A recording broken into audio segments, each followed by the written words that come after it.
So let's get into our topics. We have a couple to discuss today.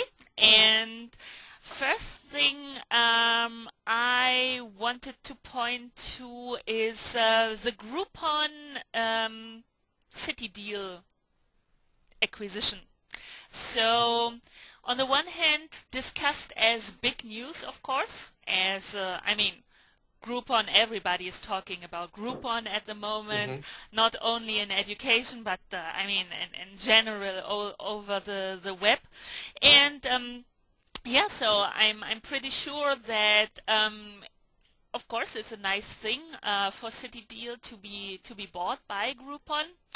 On the other hand, I also heard the first opinions that it's actually not good for European startups in general, as yeah, basically it said, well, if it's only that copycats are bought by then the bigger company or the more powerful company. Is it good for innovation? Well, it cannot really be good as people or companies, new startups in Europe will only be focusing on maybe going in such a direction with a potential option to be bought after a couple of years. So that these kind of deals were actually something against innovation and only basically making it even harder for European startups to get venture capital Yeah. if you have really a new idea and you want to push something forward. So what would you say? What is your take on that? I definitely, I wouldn't go as far as saying the word copycat. Too many of my friends work for places that have similar business model to American giants, but I definitely think there is a trend in European startups to be a lot more conservative and to really go for proven business models and to be, frankly, less innovative. Let's put it that way. That's a little bit less strong than saying copycat, but definitely not to be as innovative and not to strike out on a new ground, a new territory. And I think it's a vicious circle, frankly. And I think that every time one of these deals happens, then what you do is you reinforce the kind of, for me, a little bit the Ching, the crossing LinkedIn dichotomy. Yeah, You look for yeah. you know, you're profitable very quickly, but you don't get the same kind of market share. And if you ever talk to any of the Facebook people, I mean, they definitely are concerned about making money, but market share is overall their number one concern right now. And LinkedIn as well. LinkedIn's at 60 million people, and where are their competitors at? You know, and they're putting out new features while everybody else is running behind. There's an interesting note about the Groupon the City deal, which is that Groupon actually, what I read, has 300 employees, and City Deal has 600. Yeah, Which I find it's also very telling about, you know, who's the kind of hardcore startup mentality, even though 300 is a pretty big startup, versus the kind of also ran. I mean, I don't know City Deal very well at all, to be completely honest with you.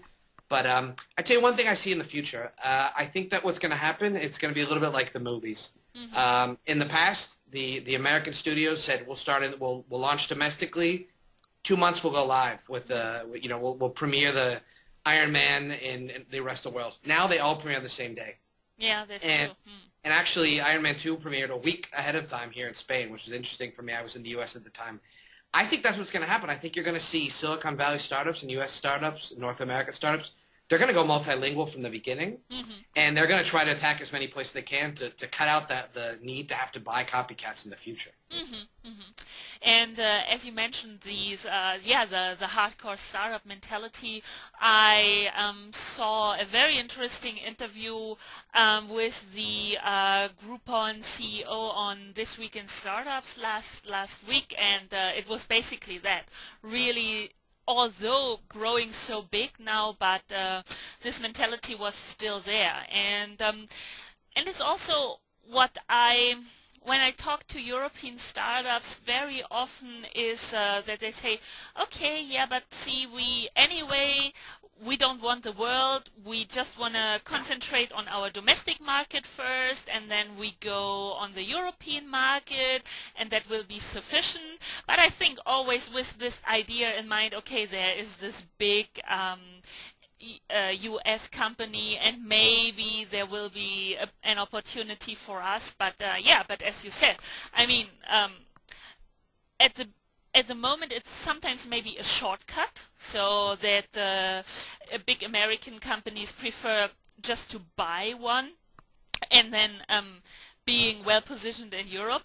But I think we will see in the future they will just launch from the beginning, as Yeah. you said, multilingual, and then yeah, well, we will But at see. least when it, yeah, and at least when it comes to EU versus North America, I mean, as we're all feeling with the whole Greece thing, I mean, the EU is every day a little bit smaller. Yeah, So I think that a lot of these barriers that make it a lot more sense to start in one country yeah, and then move out, that they're dying. So it becomes much easier to have a real global startup being based anywhere. I mean, that was one of the experiences that we had in Sklippo, was that it was a lot easier to have traffic from all over the world, even though we were in Barcelona.